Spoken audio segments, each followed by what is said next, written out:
ये है स्लाइड आपको दिख रही है यहाँ पर, इसमें आपको 4 प्रोडक्ट दिख रहे हैं। 4 प्रोडक्ट है जिसपे इस पे लिखा हुआ है how to use and doses, यानी कि किस प्रकार से आप इनका प्रयोग कर सकते हैं, कैसे इनकी डोजेस रख सकते हैं। तो सबसे पहले बात करते हैं कौन से प्रोडक्ट की। साथियों सबसे पहला प्रोडक्ट का है हमारा बोविटा।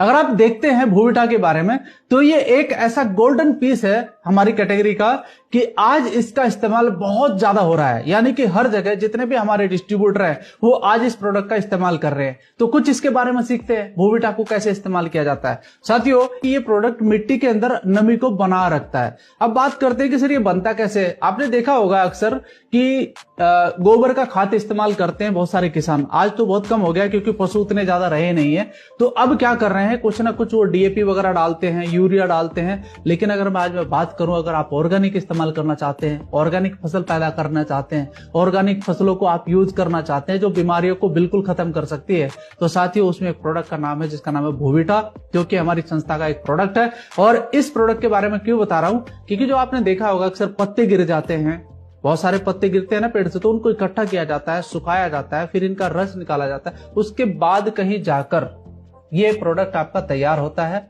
और आज अगर इसकी मैं बात करूं तो ये फसलों को वो सारे पोषक तत्व प्रदान कर रहा है जो पौधों को बड़ा होने के लिए चाहिए। तो साथियों इसमें कुछ पॉइंट और है जो आपके लिए है। इसके प्रयोग से पैदावार बढ़ाने में सहायता मिलती है और ये भूमि की भौतिक संरचना और गुणवत्ता में सुधार करता है, यानी कि जो हमारी मिट्टी है, जो हमारी मिट्टी के मिनरल्स कहीं ना कहीं खत्म होते जा रहे हैं केमिकल की वजह से, उनको दोबारा से उसके अंदर डालने का काम करता है। तीसरा पॉइंट क्या है, मुख्य ये सूक्ष्म पोषक तत्वों को बढ़ाता है, यानी कि पोषक तत्व कौन से हैं, वही पोषक तत्व जो मिनरल्स आप देख रहे होंगे, फास्फोरस है, नाइट्रोजन है, इस प्रकार के जो पोषक तत्व होते हैं वो पौधे को चाहिए बढ़ने के लिए, वो सब इसमें मिलते हैं। और मित्र जीवाणु, इसके बारे में आपने सुना होगा, एक पुरानी हम पढ़ते थे जब उसमें पता चलता था कि किसान का असली मित्र कौन है, केचुआ। तो दोस्तों ये केचुए को बढ़ाने में मदद करता है, यानी कि अगर केचुआ ज्यादा होगा तो उसके अंदर जो मिट्टी के अंदर जो जरूरत है चीजें, हवा की जरूरत पड़ती है, वो ज्यादा से ज्यादा जाएगी। और आपको पता ही है कि केचुआ उस मिट्टी को खाकर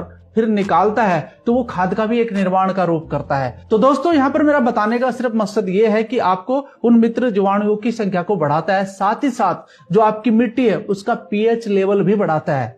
देखना पीएच लेवल का मतलब क्या होता है, पावर ऑफ हाइड्रोजन। जी हाँ, जब वो चीज बढ़ती है ना मेरे भाई, तो आपकी जो मिट्टी जो कहीं ना कहीं उस केमिकल की वजह से खराब हो रही थी, यानी कि बंजर भूमि में परिवर्तित हो रही थी, उसको ये दोबारा से बढ़ाकर फिर से उसको क्षारीय बनाता है और उसको फसल के योग्य बनाता है। तो ये भी सबसे बड़ा फायदा है। साथ ही साथ ऑर्गेनिक कार्बनिक पदार्थ को बढ़ाता है। ऑर्गेनिक कार्बन पदार्थ जो होता है ना दोस्त, ये भी कहीं ना कहीं मिट्टी के अंदर अगर कमी लग जाए तो ये भी बंजर भूमि बना देता है, तो यानी कि बंजर